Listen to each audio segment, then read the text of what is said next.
À la chambre basse du Parlement, on ne décolère pas. À quelques jours de la session parlementaire du mois de mars, les députés n'en peuvent plus d'attendre leurs indemnités du mois de février. Une enveloppe comprenant environ 1,5 million de francs CFA pour chaque député. Une situation inédite qui handicape bon nombre d'entre eux qui n'ont pas souhaité s'exprimer face caméra.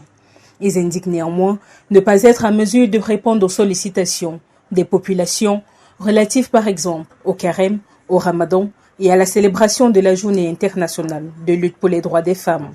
Les députés de l'Assemblée nationale ne sont pas les seuls à faire face pour la première fois à la dure réalité des retards de paiement.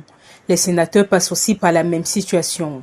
Les locataires de la Chambre haute du Parlement n'ont également pas reçu leurs indemnités du mois de février jusqu'à présent. Ici, même le personnel est frappé par ce retard dans le paiement de leurs salaires. Pourtant, l'administration du Sénat a su avoir transmis les états au ministère des Finances à temps.